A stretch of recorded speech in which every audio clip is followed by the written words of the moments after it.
صاحب یہ سب سے پہلے میں چاہ رہا ہوں کہ یہ جو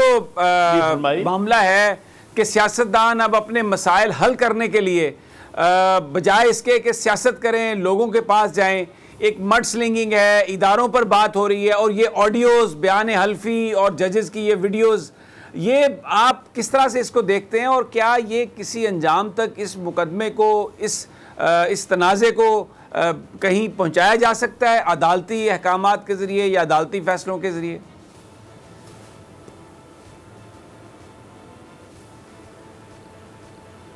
دیکھیے، یہ بڑے افسوسناک بات ہے جتنی بھی ڈیولپمنٹ ہو رہی ہے اور جس قسم کے معاملات سامنے آ رہے ہیں، جس کے جیسے بیانات آ رہے ہیں، جو آڈیو سامنے آئی ہیں، میرے نزدیک جہاں ایک ہمارے سابقہ چیف جسٹس کا معاملہ سامنے آیا ہے وہ بڑی ایک سیریس نیچر کا معاملہ ہے، کیونکہ اس میں ہماری عدالتی نظام پر سوال اٹھتے ہیں۔ تو میں سمجھتا ہوں کہ یہ جو آڈیو ہے اس کے بارے میں کوئی پراپر انکوائری ہونی چاہیے، جوڈیشل انکوائری ہونی چاہیے، سپریم کورٹ کو نوٹس لے کر اس کی انکوائری کرانی چاہیے تاکہ پتہ چلے کہ یہ فیک ہے، یہ ریئل ہے، اس کا کیا کانٹیکسٹ تھا، بجائے اس کے کہ یہ افواہیں چلتی رہیں، مڈ سلنگنگ ہوتی رہے، عدلیہ کا وقار کم ہوتا رہے۔ ان چیزوں کو ایک طرف سیٹل کرنے کے لیے اگر اس کی پراپر جوڈیشل انکوائری ہو جائے، ٹیکنیکل ایکسپرٹس کے ذریعے اس بات کا فیصلہ ہو سکے کہ آیا یہ جینوئن ویڈیو ہے، یہ اسی طرح سے مختلف جگہ سے اٹھا کے اکٹھی کر کے ایک ویڈیو بنا دی گئی ہے، ایک آڈیو بنا دی گئی ہے، تو یہ ہونا ضروری ہے۔ اس کا جو سب سے اہم کانٹیکسٹ ہے وہ انڈیپینڈنس آف جوڈیشری ہے، عدلیہ کی آزادی کا مسئلہ ہے کہ آیا آزاد عدلیہ ہے یا عدلیہ پابند ہے، کسی کے کہنے پہ کام کرتی ہے، کیونکہ جیسے پچھلے دنوں چیف جسٹس صاحب نے ایک تقریب میں کہا جی ہم پر کوئی دباؤ نہیں ہے، ہم کسی سے ڈکٹیشن نہیں لیتے ہیں، ہم آزاد ہیں۔ بہرحال اس کے اوپر بہت سے سوالات اٹھتے جا رہے ہیں، اور جو کچھ ہم حقیقت میں دیکھ رہے ہیں وہ اس بات کا غمازی نہیں کرتا کہ یہ بالکل آزادانہ طور پر عدلیہ کچھ عرصے سے کام کر رہی ہے، اس میں بہت سارے انفلوئنسز ہمیں نظر آتے ہیں۔ تو ان ساری باتوں کو وضاحت کرنے کے لیے، اور کم از کم جو آڈیو ہمارے سابقہ چیف جسٹس کے حوالے سے نکلی ہے، اس پر ایک قسم کا پبلک کا کانفیڈنس بحال کرنے کے لیے میں سمجھتا ہوں انکوائری ضروری ہے۔ اچھا حامد خان صاحب، یہ پاکستان کا میڈیا دکھا چکا ہے، ان کی تقاریر تھی، مختلف جگہوں سے کلپس ہیں، میرے پاس بھی وہ ساری اس کی جو پریپریشن ہے وہ بنی ہوئی ہے، اور جو عام ایکسپرٹس جو ہیں، یعنی جو انڈیپینڈنٹ ایکسپرٹس ہیں، انہوں نے جو اس کے حوالے سے بتایا یہ بالکل ایک پیورلی فیبریکیٹڈ یہ آڈیو ہے، اس کے ماخذ کا نہیں پتہ کہ یہ آڈیو کس نے ریلیز کی ہے۔ جیسے ارشد ملک صاحب کی جو ویڈیو تھی اس کو آفیشیلی کوئی ماننے کے لیے تیار نہیں تھا، تو پھر میں نے ایک آپ کو اسی طرح کی آڈیو ایک نواز شریف صاحب کی سنوائی ہے کہ یہ بن رہی ہے۔ آپ سمجھتے ہیں کہ اگر کوئی اس طرح کی آڈیو جس کا نظر آ رہا ہے کہ کلپس بنائے گئے ہیں، اس پر بھی ایک پوری جوڈیشل انکوائری کر دی جائے اور عدلیہ کو اس پہ ایک سوالیہ نشان کھڑا کر دیا جائے، کیونکہ یہ تو ایک مخصوص گروپ ہے جو تنقید کا نشانہ بنا رہا ہے عدلیہ کو، کیونکہ نواز شریف صاحب اس کا پولیٹیکل بینیفٹ لینا چاہتے ہیں۔ کہیں پر نون لیگ نے آفیشیلی اس کو اون نہیں کیا، جس طرح ارشد ملک صاحب کی ویڈیو کو اون نہیں کیا تھا اور اس کا کوئی فرینزک نہیں ہونے دیا گیا، اس کو کہا کہ ہمارے پاس اصل کاپی نہیں ہے، تو لگتا نہیں ہے یہ ایک پروپیگنڈا ہے۔ اور اگر اس میں مزید آپ ایک انکوائری شروع کریں گے تو جو لوگ اس آڈیو کو لے کے آئے ہیں، آپ ان کا مقصد پورا کریں گے اور پاکستان کی عدلیہ پر سوالات آپ خود بھی پھر ان میں شامل ہو جائیں گے اٹھانے والوں میں۔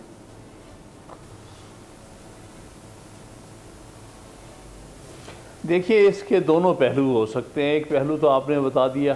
کہ اس سے تشہیر ہوگی اور اس سے ان لوگوں کا، ان قوتوں کو فائدہ ہو سکتا ہے جو کہ عدلیہ کی اس وقت عدلیہ کے خلاف یا عدلیہ کی جو نام ہے اس کو کسی نہ کسی طرح سے بدنام کرنے کی کوشش ہو رہی ہے۔ وہ ایک تو یہ ایلیمنٹ ہے، لیکن بات یہ ہے کہ اب یہ معاملات تو جس کو انگریزی میں کہتے ہیں cat is out of the bag, مطلب یہ چیز نکل آئی ہے، اس پر بحث شروع ہو گئی ہے، سارے ملک میں بحث ہو رہی ہے اس کو ایک طرف کسی نہ اس سلسلے کو لگنا چاہیے، اور اگر یہ ہی ایکسپرٹ سمجھتے ہیں اور اس کا پراپر اگر آڈٹ ہوتا ہے، یہ پراپرلی اس کو ایکسپرٹس کے ذریعے پتہ کیا جاتا ہے، فورنزک ہوتا ہے، تو یہ بات ایک طرف سیٹل ہونی چاہیے کہ اس میں سچائی ہے کہ نہیں، کیا یہ بات درست ہے، یہ اس قسم کی آڈیوز، اور پھر اس میں اس کے ساتھ کنیکٹڈ میٹر بھی آ گیا ہے، جو ایک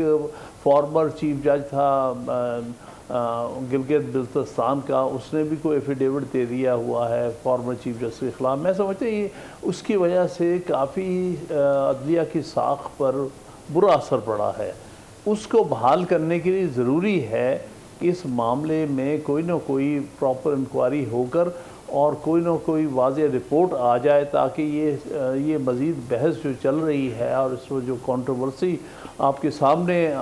بڑھتی جا رہی ہے، اس کو ایک طرف رکھا جا سکے، تاکہ کل کو جو عدالتی معاملات میں بھی اگر اس کو استعمال کرنا ہے، اس کا بھی ایک واضح ایویڈنشری ویلیو کی طور پہ استعمال اس کا ہو سکے۔ اس وقت اس حالت میں تو ایک صرف الزامات ہی ہے نا کہ یہ ویڈیو ہے، وہ کہتے ہیں غلط ہے، وہ کہتے ہیں جعلی ہے، یہ ساری چیز ہے، لیکن ایک دفعہ اگر اس کا پراپر فورنزک ہو گیا انکوائری کے بعد، ایک نتیجے پہنچ گیا کہ یہ جو بھی ہے آیا جینون ہے یا یہ فیک ہے، اس کا ایک دفعہ کوئی ورڈکٹ آ جاتا ہے، یہ رپورٹ آ جاتی ہے، تو اس سے یہ عدالتی معاملات پر اثر انداز نہیں ہو سکیں گے۔ اچھا حامد خان صاحب، جب یہ ارشد ملک صاحب کا معاملہ آیا تھا تو سپریم کورٹ آف پاکستان نے کون سی ویڈیو ایڈمیسیبل ہے ایویڈنس کے لیے، کس طرح سے ویڈیو کو بنانا چاہیے، پورا ایک انہوں نے گائیڈ لائنز دی ہیں اپنی کہ جو آڈیو ویڈیو یا جو بھی چیزیں ہیں اگر ان گائیڈ لائنز پر وہ نہیں بنائی گئی ہیں، اس پر پورا نہیں اترتی تو ان کو نہیں ایکسیپٹ کیا، وہ ایڈمیسیبل نہیں ہوں گی۔ وہ جو ویڈیو تھی اس کے بارے میں بھی جنہوں نے ریلیز کی انہوں نے بھی کہا کہ ہمارے پاس کاپی ہے، ہمارے پاس اوریجنل نہیں ہے۔ اب یہ جو ایک آڈیو ہے یہ سوشل میڈیا پر ہے،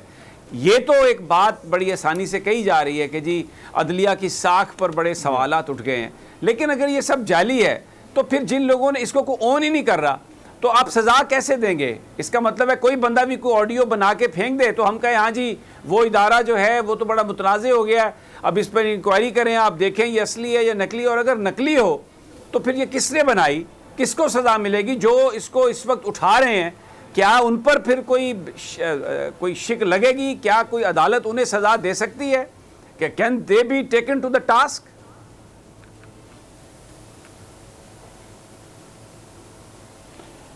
کیوں نہیں، بالکل ہونا چاہیے۔ میں سمجھتا ہوں اس معاملے میں پہلے ہی پیش رفت ہو چکی ہے۔ اسلام آباد ہائی کورٹ نے وہ جو ایفیڈیوٹ ہے رانا شمیم کا، اس کے اوپر آلریڈی نوٹس لے لیا ہے، بلکہ جس صحافی نے ریلیز کی ہے یا جنہوں نے اس کو منظر عام پر لے کے آئے ہیں ان کو بھی نوٹس دیا ہے، بلکہ نوٹس جو ہے رانا شمیم صاحب کو بھی جا چکا ہے۔ معاملہ بھی پیرللی چل رہا ہے، تو میں سمجھتا ہوں دونوں معاملات کو ایک وقت میں ایک طرف طے ہو جانا چاہیے، تاکہ یہ بحث ختم ہو کہ آیا پیچھے ان فیصلوں کے پیچھے کوئی اور عناصر تھے کہ نہیں، کیا دباؤ تھا کہ نہیں، کیا عدلیہ کسی دباؤ پہ کام کر رہی تھی کہ نہیں۔ یہ سارے معاملہ ایک طرف سیٹل ہو جانا چاہیے۔ اگر یہ آڈیو ایک ورڈ میں سے آ جاتی، اس سے پہلے اگر وہ معاملہ رانا شمیم والا معاملہ سامنے نہ ہوتا اور عدالت کا اس میں نوٹس نہ لیا گیا ہوتا تو ہم سمجھ سکتے تھے کہ اس آڈیو کو کوئی اہمیت نہیں دینی چاہیے، لیکن اب تو وہ معاملہ بھی سامنے ہے اور ایک ہائی کورٹ نے اس کا نوٹس بھی لیا ہوا ہے، تو اس کے ساتھ کنکرنٹلی اس کو بھی دیکھ لینے میں کوئی حرج نہیں، تاکہ یہ معاملہ ایک طرف سیٹل تو ہو سکے نا۔ اچھا خان صاحب، یہ بیان فرمائیے کہ وہ لنڈن میں ایک ایفیڈیوٹ نوٹرائزڈ ہوا ہے، اس کی پاکستان میں کوئی لیگل حیثیت ہے؟ کیا پاکستان میں آپ اس کو ایک ایفیڈیوٹ بھی مان سکتے ہیں؟ وہ سابق جج صاحب وہاں پر گئے، وہاں پر انہوں نے ایفیڈیوٹ کو نوٹرائز کروایا، وہ نواز شریف صاحب سے ملاقاتیں ہیں ان کے وہ بینیفیشری ہیں، ان کے صاحبزادے کو نون لیگ نے اکاموڈیٹ کیا، مکمل طور پر ان کا وہ جو ایک بیک گراؤنڈ ہے، وہ ان کا جو نیکسس ہے وہ شریف خاندان سے بنتا ہے۔ اور میں اس دن عدالت میں موجود تھا ترمین اللہ صاحب کی، جس میں انہوں نے کہا کہ یہ اس کے کنسیکوینسز ہیں کہ یہ جو نوٹرائز وہاں سے کیا گیا ہے۔ تو آپ کو لگتا نہیں ہے کہ یہ اتنا سمپل معاملہ نہیں ہے الزام لگانے والا. اس میں وہ کہتے ہیں نا there is a method to this madness. بڑا اپنے آپ کو بچا کے صرف مڈ سلنگنگ کی گئی ہے عدلیہ پر. جی ہاں بالکل صحیح کہتے ہیں, اس میں کوئی شک نہیں ہے. لیکن جب یہ ہوا ہے اور پھر ایک عدلیہ کے ہی شخص کے ذریعے اس بات کو آگے لے کے آیا گیا ہے, تو اس کو ایک طرف سیٹل ہونا چاہیے. میں سمجھتا ہوں کہ اگر مرزا صاحب نے ایک پازیٹیو سٹیپ لیا ہے اس کا نوٹس لے کے, بجائے یہ معاملہ چلتا رہتا اور اخباروں میں رہتا, اب وہ عدلیہ نے اس کا لے لیا ہے نوٹس. اب ہم امید کرتے ہیں اس کے اوپر کوئی واضح فیصلہ جو ہے وہ اسلام آباد ہائی کورٹ کی طرف سے آ جائے. اسی طرح سے اگر اسی حوالے میں وہ جو دوسری آڈیو ہے اس کو بھی کنسیڈر کر لیں اور اس کا بھی ایک طرف نوٹس لے کے فیصلہ کر دیں تو اچھا ہے. یہ کنٹروورسی ختم ہو جو عدلیہ کے آئندہ آنے والے فیصلوں پر بھی اثر انداز ہو سکتی ہے. اچھا, میں صرف ایک آخری سوال آپ سے کرنا چاہتا ہوں, پھر مجھے بریک پر جانا ہے.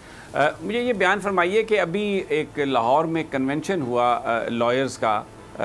ایک تقریب تھی آسمان جہانگیر کانفرنس ان کے اس حوالے سے, تو ایک بڑی کنٹروورسی ہے کہ اس میں نواز شریف صاحب کو بھی خطاب کے لیے بلایا گیا, اس میں حاضر سروس ججز بھی تھے. بہت سارے لوگوں کا یہ خیال ہے کہ نواز شریف صاحب کو انوائٹ نہیں کرنا چاہیے تھا. آپ کی کیا رائے ہے کہ یہ ان کی تقریر جو تھی اس کو ہونی چاہیے تھی وہاں پہ؟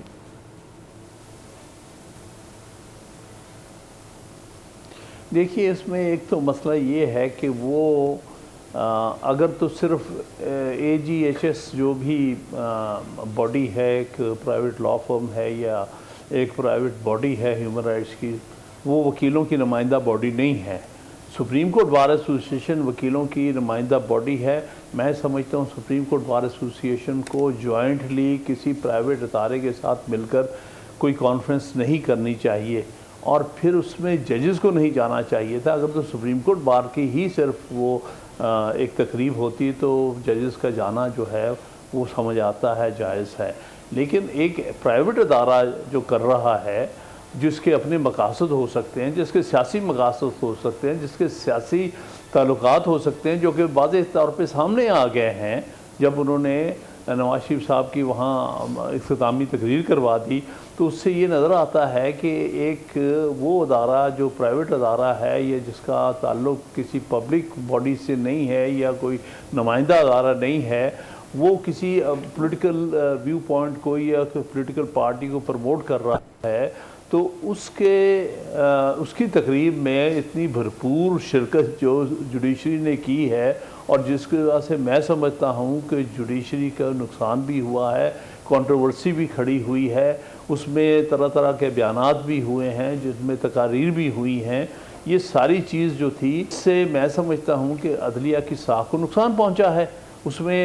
عدلیہ کے لوگوں کو شامل نہیں ہونا چاہیے تھا. ان کو اس چیز کا خیال کرنا چاہیے تھا کہ یہ کانفرنس جو ہے اس کی اختتام جو ہے کسی پولیٹیکل لیڈر کے ایڈریس کے ساتھ ہوگا. تو صورتحال اس دو روزہ کانفرنس نے پیدا کی ہے, جس کا ریفلیکشن وکیلوں کی نمائندہ باڈی پر بھی آ رہا ہے, اس کا اثر جوڈیشری پہ بھی آ رہا ہے, اور اس کے پولیٹیکل اثرات بھی نظر آ رہے ہیں. تو ایسے معاملات میں جوڈیشری کو بہت محتاط ہونا چاہیے. اسی طرح وکلاء کی الیکٹڈ تنظیمیں ہیں جیسے سپریم کورٹ بار ایسوسیشن, اس کو بھی بہت محتاط ہونا چاہیے. کیوں اپنے آپ کو پولیٹیکلی انوالو کرتے ہیں, آپ کو پالیٹکس سے یا پارٹیزن پالیٹکس سے. ویسے تو پولیٹیکل ایشوز میں تو سب کا رائٹ ہے بات کرنے کے, ان کو پارٹیزن پولیٹیکل